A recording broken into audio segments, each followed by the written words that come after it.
Hvala vam za podporo, hvala vam za pomoč in solidarnost. Tega ne bomo nikoli pozabili.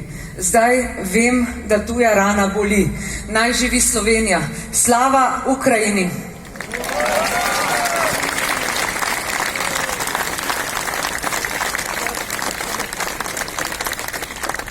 Razlog, zaradi katerega smo se danes zbrali, je bil še pred tednom dni nazaj za vse nas nekaj nepredstavljivega.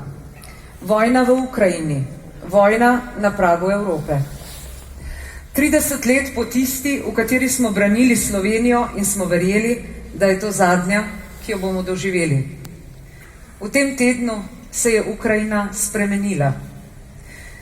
Zgodilo pa se je še nekaj drugega, skorajda enako nepredstavljivega. Spremenila se je tudi Evropa.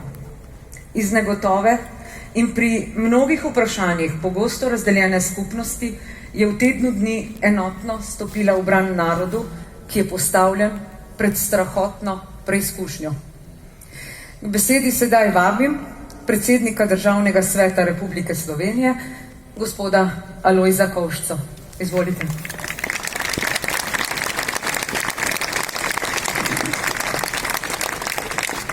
Spoštovani veleposlanik Republike Ukrajine, vaša ekscelenca gospod Mihajl Brodovič, spoštovani in dragi Ukrajinci, spoštovani vsi, ki ste se danes zbrali na tem kraju, ker vam ni vseeno in ker imate pogum imenovati zlo s pravim imenom. Danes smo tukaj zato, da izrazimo solidarnost z ukrajinskim ljudstvom, ki je žrtev kriminalnega dejanja, agresije, zločina proti vsem mednarodnim dogovorom in vsem pravilom mednarodnih odnosov. Danes smo tukaj zato, da se spomnimo leta 1991, ko se je isto dogajalo tudi nam. Danes smo tukaj tudi zato, da zavrtimo film zgodovine še malo v preteklost in se spomnimo neke druge Evrope, ki je nekemu drugemu diktatorju puščala proste korake in v strahu pred svetovno vojno dopuščala eno za drugo manjšo vojno in se na koncu zopet znašla v svetovni vojni. Te Evrope ni več. Današnja Evropa je drugačna. Naučila se je iz svojih napak. Današnja Evropa je enotna, močna, trdno odločena, da brani svobodo sveta.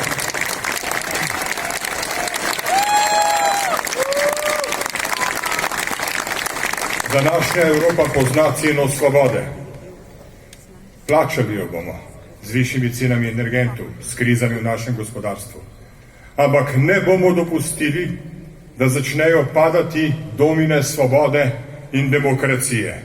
Kajti, če danes ne pomagamo Ukrajincem, da ohranijo svojo svobodo, se moramo začeti pripravljati na vojno, ki se bo odvijala na naših tleh.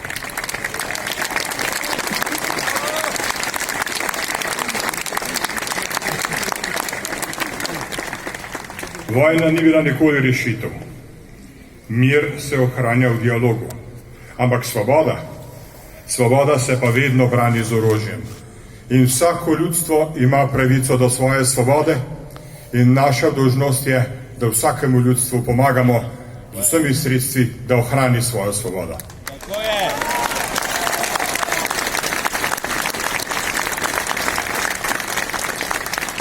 Na tem mestu bi rad izrazil solidarnost z vsemi tistimi, ki so izgubili svoje najbližje v teh dneh agresije.